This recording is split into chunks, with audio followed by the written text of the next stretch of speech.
குடிநீர் இல்லை, மின்சாரம் இல்லை, எப்போது வேண்டுமானாலும் இடிந்து விழும் நிலையில் பழைய குடியிருப்புகள் என அச்சத்திலேயே அனுதினம் வாழ்க்கை நடத்தி வருகின்றனர் மலைவாழ் பழங்குடி கிராம மக்கள். அது குறித்து இந்த தொகுப்பில் காணலாம். தமிழ்நாட்டின் கிருஷ்ணகிரி மாவட்டத்தில் அமைந்துள்ள ஓசூர் முக்கியமான தொழில் நகரமாக உள்ளது. ஓசூர் வளர்ச்சியடைந்த அளவிற்கு கிருஷ்ணகிரி மாவட்டத்தின் மற்ற பகுதிகள் வளர்ச்சியடையவில்லை. குறிப்பாக அங்குள்ள மலைவாழ் கிராமங்கள் அடிப்படை வசதிகள் கிடைக்காமல் அவதிப்பட்டு வருகின்றன. மாவட்டத்தின் தளி தொகுதிக்கு உட்பட்ட பெட்டமிகளாம் என்ற பஞ்சாயத்தின் கீழ் மட்டும் 48 மலைவாழ் கிராமங்கள் உள்ளன. இதில் ஒன்றுதான் கோட்டையூர் கொள்ளை என்ற மலை கிராமம். இந்த மலை கிராமத்தில் 300க்கும் மேற்பட்ட மலைவாழ் பழங்குடியின மக்கள் வாழ்ந்து வருகின்றனர். இம்மக்களின் வாழ்க்கையானது முறையான அடிப்படை வசதிகள் இன்றி அல்லல் படும் பரிதாப நிலைக்கு தள்ளப்பட்டுள்ளது. இக்கிராமத்தில் முறையான குடிநீர் வசதி இல்லாததால் குறிப்பாக கோடை காலங்களில் மக்கள் கடும் தண்ணீர் தட்டுப்பாட்டை சந்தித்து வருகின்றனர். குடிநீர் குழாய்களில் பழுது, நீர் விநியோகத்தில் தடை ஏற்படும் சமயத்தில் இக்கிராம மக்கள் அங்கு தோண்டப்பட்டுள்ள சிறிய பள்ளங்களிலும் மலை பாறைகளின் இடுக்குகளிலும் தேங்கி நிற்கும் தண்ணீரை சேகரித்து பயன்படுத்தி வருகின்றனர். அவ்வாறு தேங்கி நிற்கும் மாசடைந்த நீரை பயன்படுத்துவதால் இங்குள்ள குழந்தைகளுக்கு சளி, வாந்தி, பேதி, காய்ச்சல் போன்ற உடல் பாதிப்புகளும், பெரியவர்களுக்கு தோல் ஒவ்வாமை மற்றும் அரிப்பு போன்ற உடல்நல குறைவுகளும் ஏற்படுவதாக அப்பகுதி மக்கள் வேதனையுடன் தெரிவிக்கின்றனர். எங்களுக்கு தண்ணி பிரச்சனை, அப்பப்போ தண்ணி இல்லை. இப்போ சில 3 மாதமாக தண்ணி இல்லை. அந்த தண்ணி வீடியோ போட்டிருந்தாங்க. அந்த தண்ணி தான் நாங்கள் குடிக்கிறோம். தண்ணி ரொம்ப கஷ்டமாக இருக்குது. மழை இல்லை, ஒன்றும் இல்லை. விவசாயிகளெல்லாம் கஷ்டப்படுறாங்க. அதே தண்ணி தான் எடுத்து குடிக்கிறோம். இப்போ ரீசனாக அது குடிக்கிறதுனால குழந்தைங்களுக்கெல்லாம் காய்ச்சல், தலைவலி வருது. அங்கங்கே கொஞ்சம் நோய் நொடி கொஞ்சம் வருது.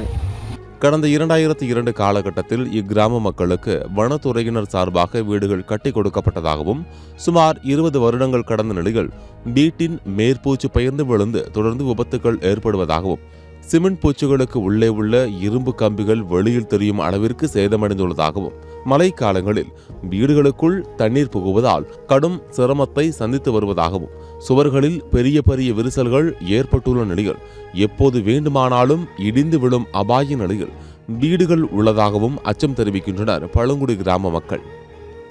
அந்த சிமெண்ட் பூரா பிச்சுன்னு கீழே தான் விழுகுது.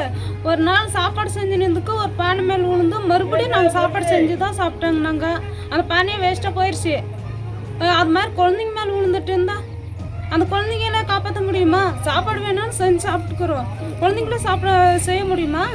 மேலும் கடந்த 2020-21 ஆண்டில் தமிழக அரசின் முதலமைச்சர் பசுமை வீடு திட்டத்தின் கீழ் தலா ரூபாய் 3 லட்சம் மதிப்பீட்டில் 40 புதிய தொகுப்பு வீடுகள் கட்டித்தரப்பட்டதாகவும், ஆனால் அந்த வீடுகள் கட்டி முடிக்கப்பட்டு 4 ஆண்டுகள் கடந்தும் இன்று வரை மின் இணைப்பு வழங்கப்படவில்லை என்ற அதிர்ச்சி குற்றச்சாட்டை வைத்துள்ளனர் இம்மக்கள்.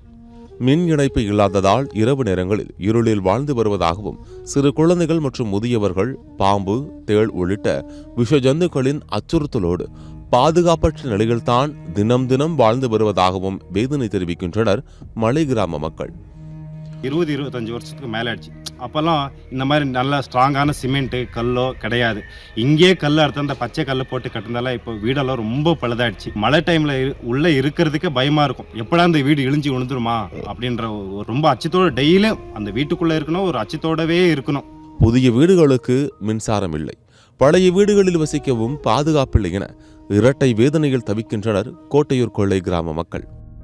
புதிய வீடுகளுக்கு மின்சாரம் இல்லை, பழைய வீடுகளில் வசிக்கவும் பாதுகாப்பில்லை என இரட்டை வேதனையில் தவிக்கின்றனர் கோட்டையூர் கொள்ளை கிராம மக்கள். எனவே வீடுகளுக்கு உடனடி மின் இணைப்பு வழங்கவும், தூய்மையான குடிநீர் வசதியை ஏற்படுத்தி தரவும், சேதமடைந்து ஆபத்தான நிலையில் இருக்கக்கூடிய பழைய வீடுகளை ஆய்வு செய்து அகற்றிவிட்டு புதிய வீடுகளை கட்டித்தர உரிய நடவடிக்கை எடுக்க புதிதாக பொறுப்பேற்றுள்ள தமிழ்நாடு அரசு தலையிட்டு கிருஷ்ணகிரி மாவட்ட நிர்வாகம் மூலம் உடனடியாக நடவடிக்கையை மேற்கொள்ள வேண்டுகோள் விடுத்துள்ளனர். எல்லாமே 300 குழந்தைக்கு மேலே தான் வைக்கும். அந்த தண்ணியை குடிச்சா காசுல வந்துடும். அப்பா